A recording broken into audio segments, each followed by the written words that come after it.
Hoy tenemos en esta mesa de trabajo para analizar los temas de coyuntura a dos exministros, nada menos que Rudecindo Vega y Gastón Rodríguez.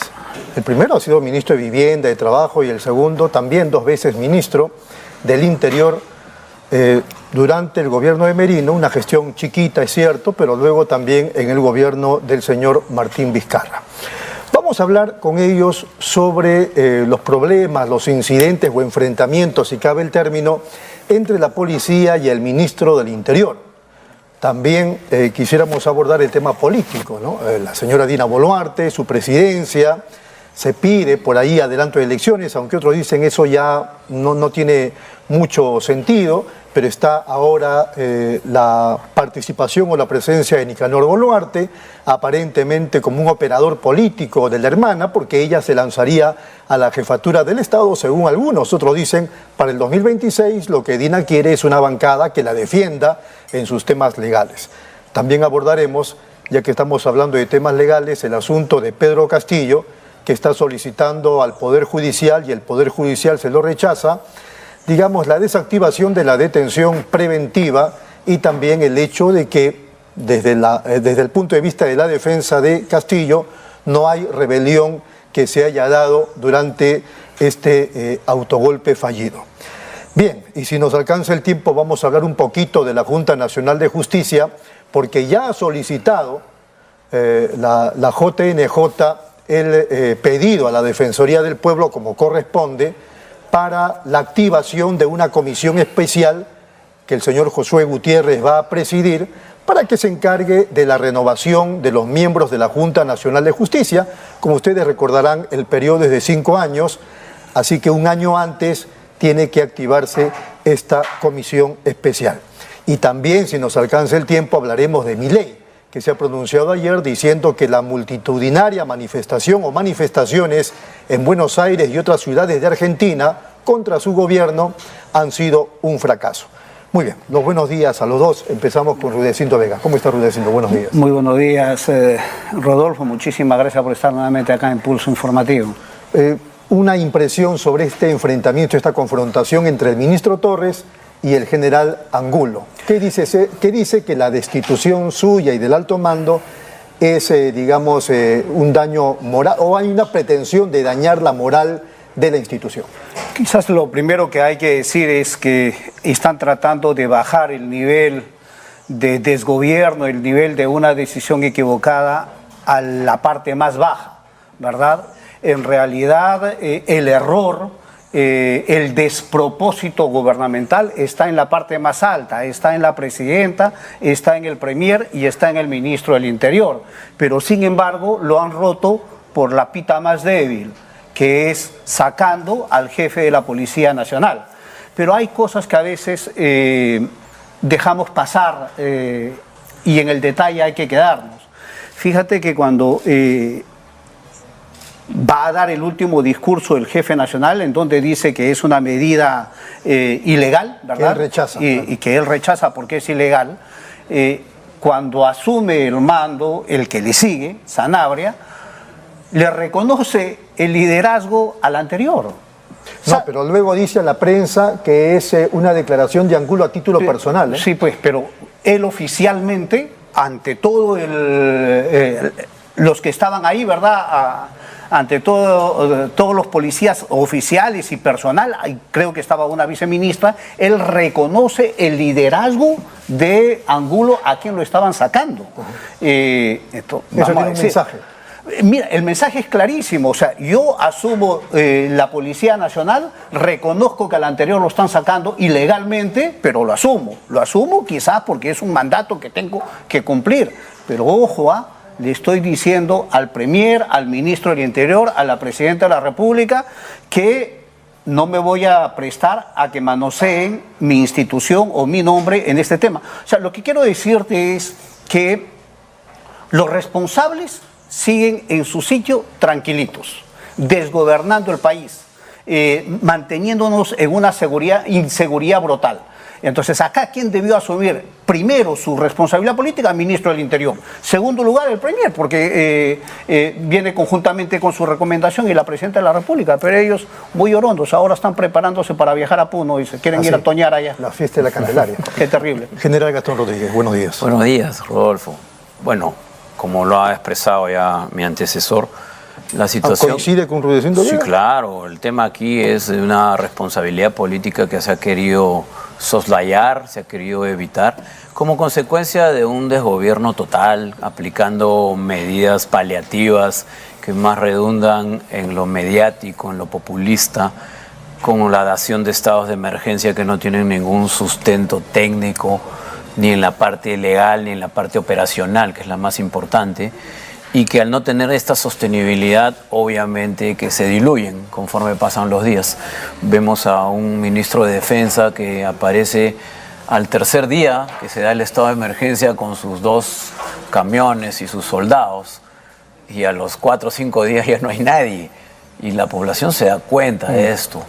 Luego vemos a un gobierno que presenta resultados a los 30 días con el comando de la policía, ¿no? Con armamento incautado, con bandas desarticuladas, pero que luego en la resolución de cese ha fracasado del comandante general reconocen que es un fracaso estos estados de emergencia y lo responsabilizan al comandante general de la policía de todo lo que está sucediendo en el país. Sí. Algo que es absolutamente injusto, toda vez de que la policía no está sola en este accionar contra el delito, sino que hay una serie de estamentos que intervienen, desde los operadores de justicia hasta quienes están involucrados en los planes, por ejemplo, Barrio Seguro y Vecindario Seguro, que son todos los sectores que, sin estar directamente incluidos en la lucha contra la inseguridad, participan activamente. Bueno, ¿no? ¿Por qué habría actuado así el gobierno? Bueno, simplemente por deshacerse de la figura de un comandante general que les estaría resultando incómodo. ¿Cuál sería el problema con el comandante general bueno, fíjese, excluido? Para que la comunidad y tu público pueda tener conocimiento, esta relación se fractura inicialmente con el ministro del Interior. Es y un el tema personal, general. entonces. Sí, viene a ser un tema, no diría personal, sino que se convierte en personal desde que el ministro se hace cargo luego del proceso de ascensos de generales. El proceso de ascensos de generales lo hace el general Vicente Romero, ¿correcto? Quien asume posteriormente es el general Víctor Torres. Entonces, el primer, digamos, choque o desaveniencia se produce cuando se dan los cambios de oficiales generales, que como bien sabes tienen que ocupar posiciones estratégicas y de comando a nivel nacional.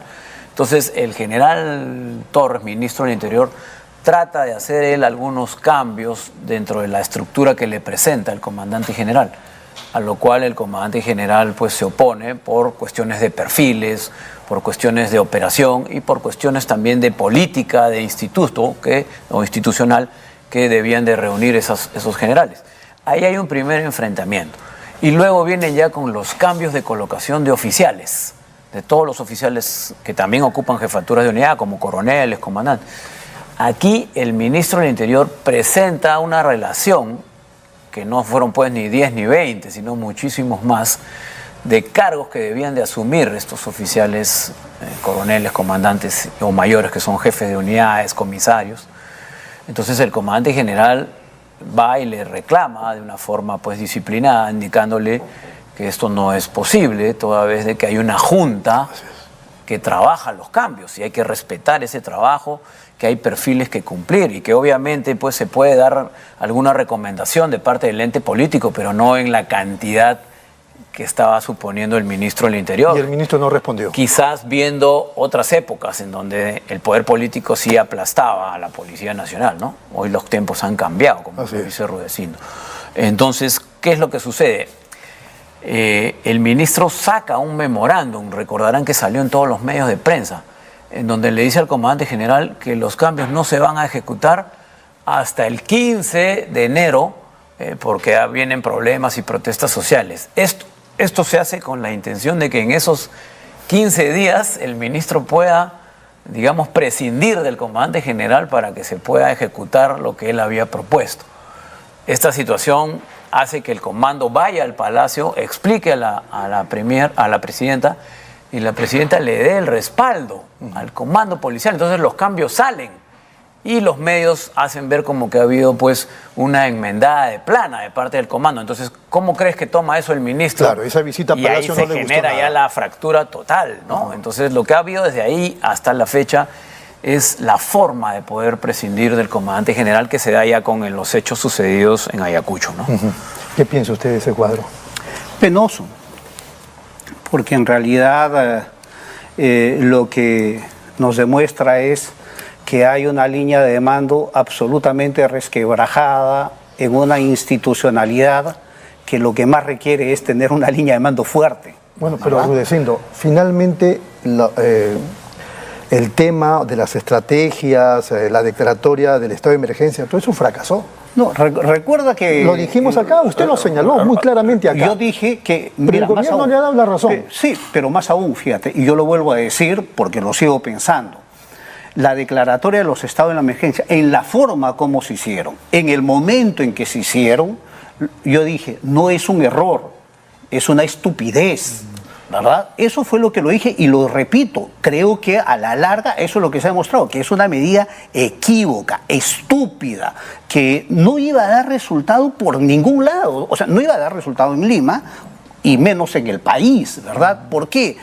Porque son medidas aisladas, ¿verdad? Es como tratar de curarte a un animal que está con sarna en todo el cuerpo, quieres ponerle ungüento en una partecita. Sí, por ningún lado eso se salva. Mira, pero lo peor, eso no es lo peor, Rodolfo. Lo peor es, y tú dices, ¿y cuál es la propuesta del gobierno para seguridad ciudadana? O sea, eso hay que preguntar, ¿cuál es la propuesta? Y no hay. Recuerda que el premier dijo el plan Boluarte. Sí. Y luego la presidenta lo dijo. la misma presidenta Sí, dijo, sí. oye, yo me he apellido Boluarte y no hay plan Boluarte. ¿Ah? Y luego se han ido ensayando. O sea, ¿cómo? Mira, dos datitos más. En el tema de inseguridad. La presidenta va a Ayacucho, rodeada de toda su seguridad, y dos personas la agreden, rodeada de toda su seguridad. 2 semanas antes, A su hijo. su hijo, que estaba con su escolta, asaltan a su escolta. Dime, no se sabe cuidar ella, no sabe cuidar a sus hijos, ¿no va a cuidar a los peruanos? Muy Por bien. favor. Frente ¿verdad? a eso, ¿cuál es la lectura general? Fíjate, como vamos viendo en el transcurso del programa, una medida populista no tiene un soporte técnico. Y por eso es que se convierte en una estupidez, como dice Rudecindo. Y esto se da básicamente por querer simpatizar con la población, por querer atender pedidos, hay veces banales, de autoridades que creen que porque hay prostitución en su distrito, se tiene que apelar a una medida de excepción que contempla en la Constitución.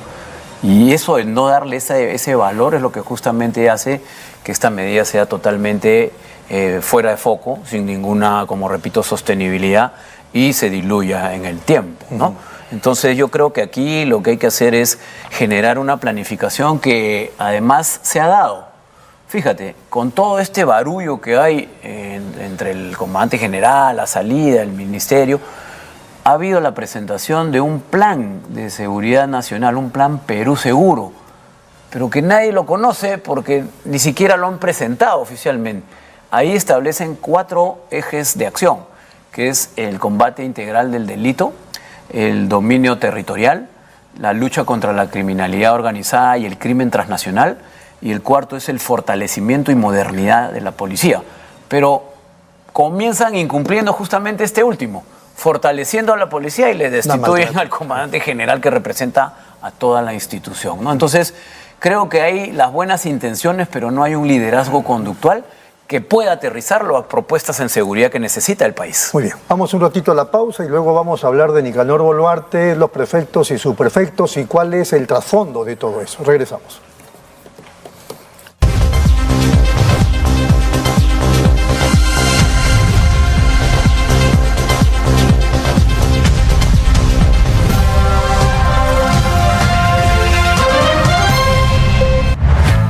nueva app de Derrama Magisterial.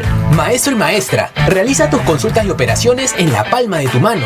Con el nuevo app Derrama Magisterial podrás realizar tus operaciones en todo momento y desde cualquier lugar. Solicita un crédito, consulta el estado de tu cuenta individual, accede al estado de tus créditos, actualiza tus datos, accede al servicio de asesoría legal gratuita. Ubica nuestras oficinas a nivel nacional. Descárgalo hoy mismo en tu Play Store. Derrama Magisterial, seguridad social para el maestro. Bienvenidos a mi lugar favorito. Les quiero contar por qué siempre vengo a Plaza Hogar. Aquí encuentras de todo. Y si un mueble me gusta, lo personalizan a mi antojo. Elijo el color, la tela, todo a medida.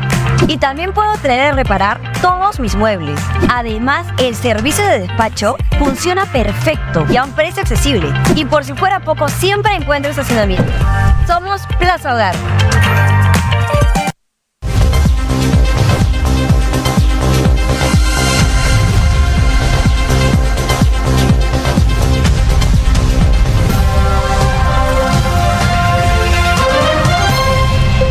Muy bien, seguimos aquí en Nativa Nos Conecta, esto es Pulso Informativo. En apariencia, la presencia de prefectos o subprefectos en el Perú no es una mala idea, pero aparentemente la han manoseado y hasta la han prostituido. Ahora, el protagonista de este embrollo que se ha hecho público es Nicanor Boluarte, que los estaría utilizando para su partido.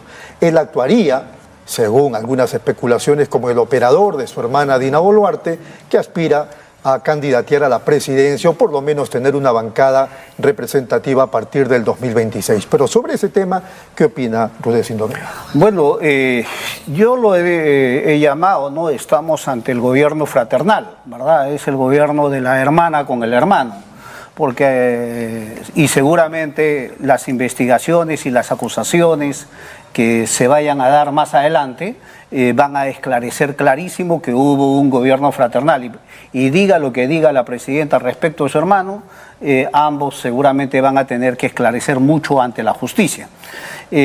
Más aún, lo que yo decía es que no nos sorprenda que el hermano termine siendo el marrufo de la presidenta, ¿verdad?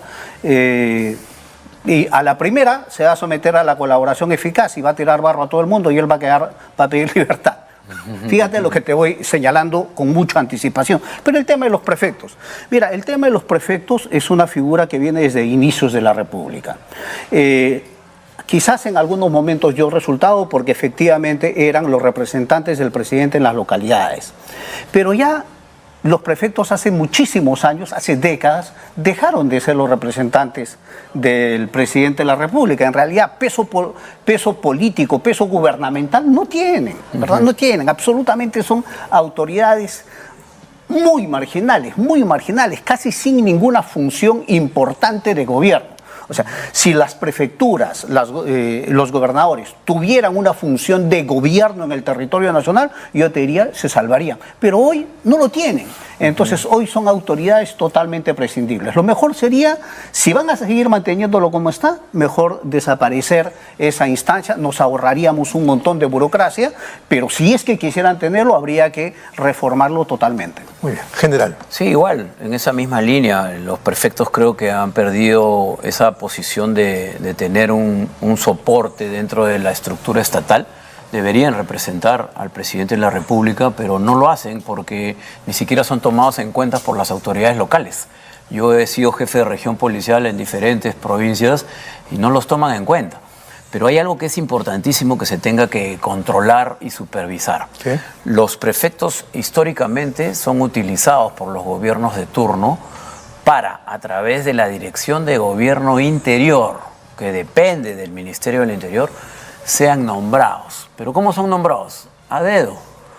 Y responden de alguna forma a intereses propios del político de turno o del gobierno de turno para consolidar una serie de situaciones que muy bien se podrían aprovechar en la conformación de partidos políticos, como se rumorea hoy en día por parte del hermano de la presidenta, y que podrían generar una especie de simpatía a través del usufructo del poder político del Estado en cuanto a concebir prebendas, apoyos o sostenimiento económico dentro de sus respectivas regiones. Eso los podría empoderar para buscar ese objetivo político que se dice persigue el hermano de la presidenta. En apariencia eso está ocurriendo, pero yo iba más allá. ¿Es posible, porque ya lo han declarado algunos también, que Nicanor en realidad sea el operador político de Dina? ¿Usted lo ve así?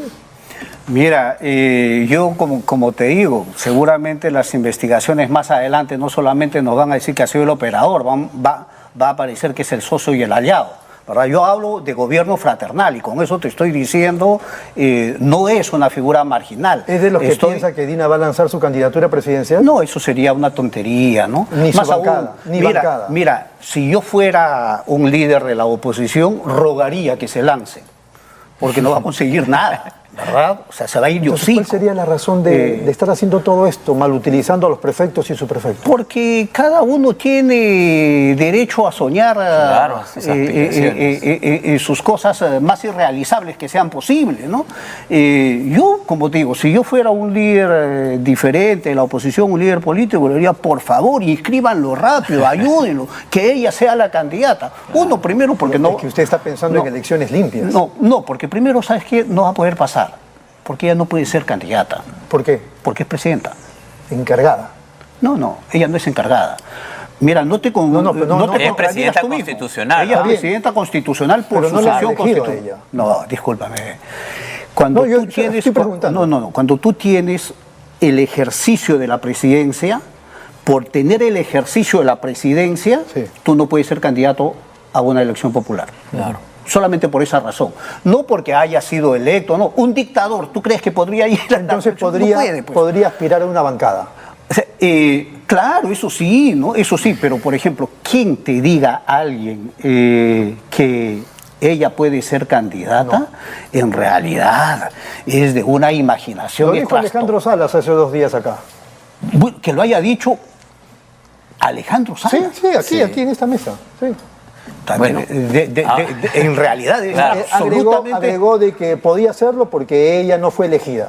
A Y ver. podría ir. No, por a una- favor, no. Yo ahí sí te digo, totalmente equivocado, Correcto. totalmente desubicado, salvo que él quiera ir en la plancha de Dina.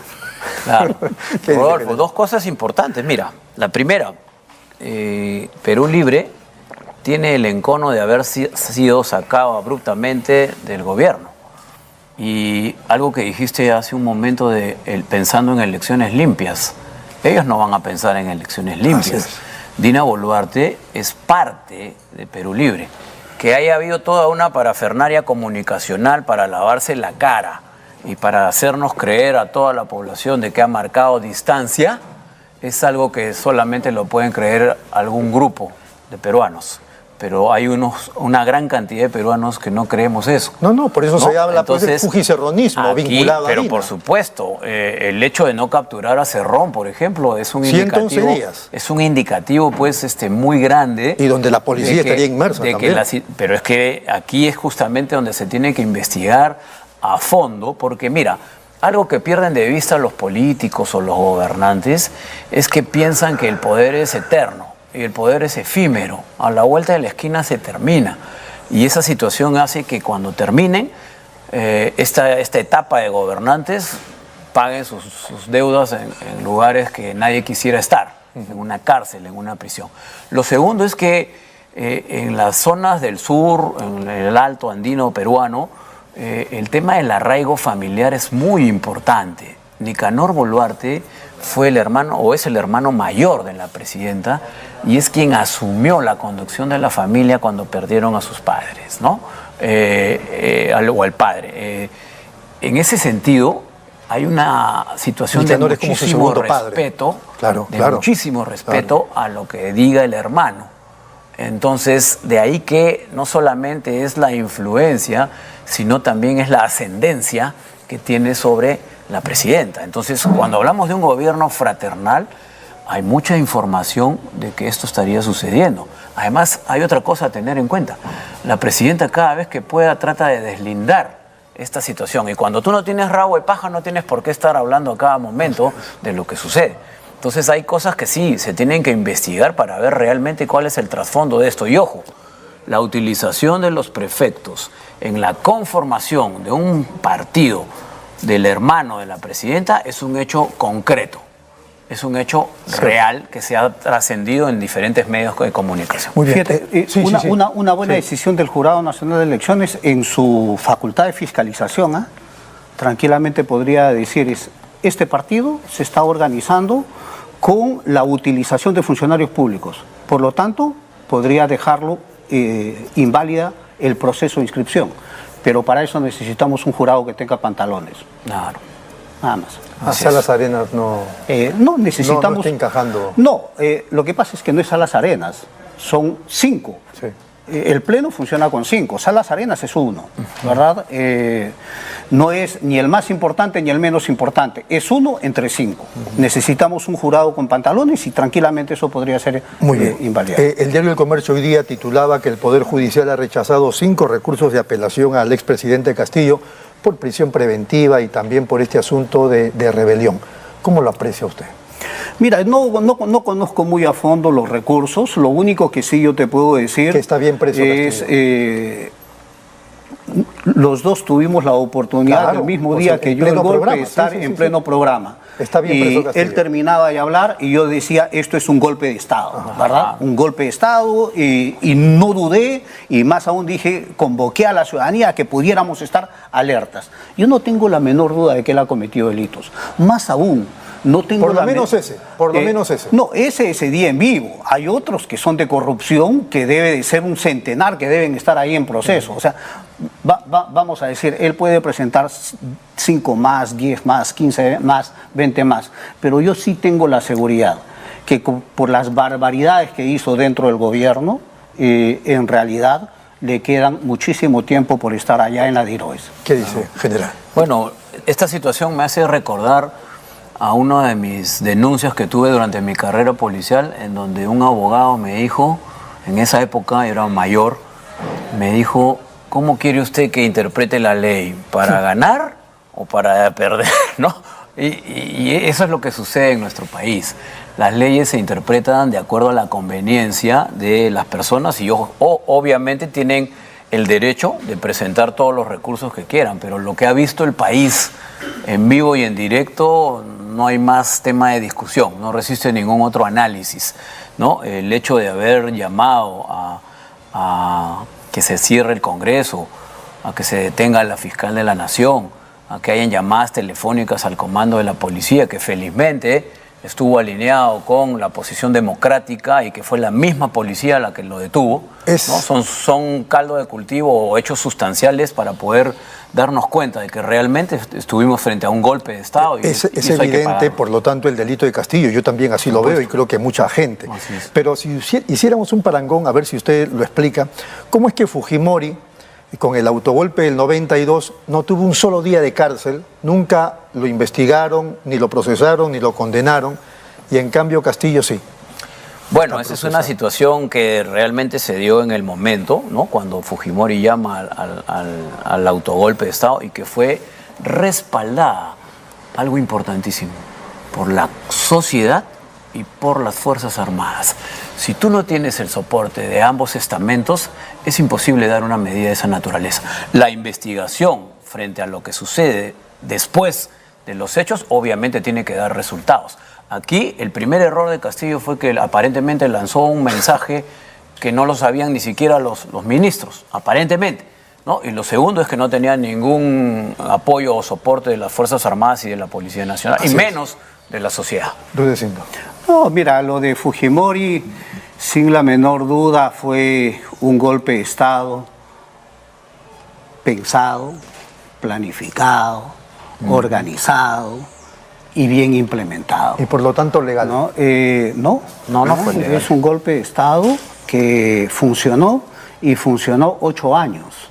Más aún, le permitió convocar a un Congreso que le permitió dar su propia constitución, que luego le permitió controlar los organismos constitucionales, que le permitió ir a la reelección 2 veces ilegalmente y ser electo las 2 veces, ¿no? O sea, vamos a decir, claro, se instaló una dictadura que le permitió todo el manejo. En el caso de Castillo, él no supo cómo llegó al gobierno, Claro. no supo gobernar y ni siquiera supo dar el golpe de Estado. Tanto no supo que ni siquiera tenían el decreto listo. Claro, y lo otro, Rodolfo, lo último es que se le dio visos de legalidad a toda esta estructura que construyó Fujimori y por eso es que nadie sancionó, nadie investigó y nadie finalmente lo Muy llevó bien. a juicio. Última pregunta, 30 segundos para cada uno.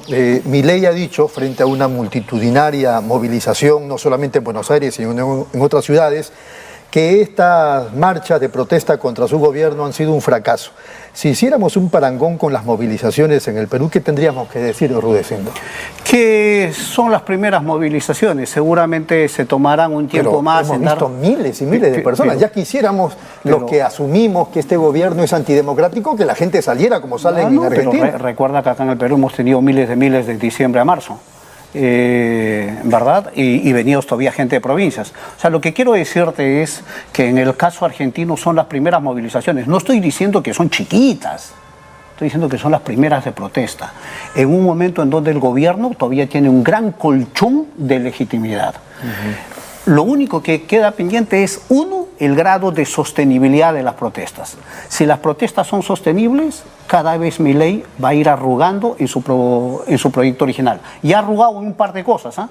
Ya ha arrugado, ya ha retrocedido. Si es que esto sigue así, no tengo la menor duda que va a ir cediendo, y ambos podrían entrar en un nivel de sosiego si es que ceden mutuamente. Claro. Creo que es el proceso argentino. Así es, va camino poco a poco a una polarización del país, ¿no? Y eso obviamente trae resultados funestos, pero yo quisiera agregar de que cuando uno busca cambiar el statu quo de un país o busca cambiar las condiciones, siempre va a haber un efecto reactivo, ¿no?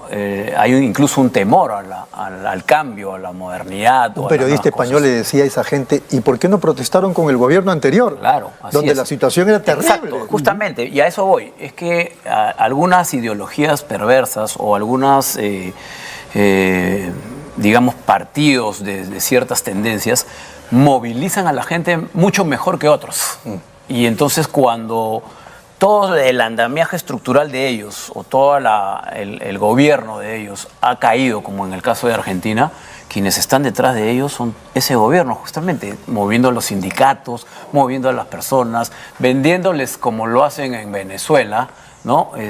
La esperanza de tener un futuro subsidiado, que no es una política que hoy en día están dispuestos a seguir los Muy bien. estados. Señores, han sido muy amables. No, gracias. Gracias por su presencia. Rodolfo, muchas gracias. Rudecindo Vega, al general Gastón Rodríguez y a ustedes también decirles que luego de la pausa vamos a continuar tocando temas de coyuntura. Regresamos.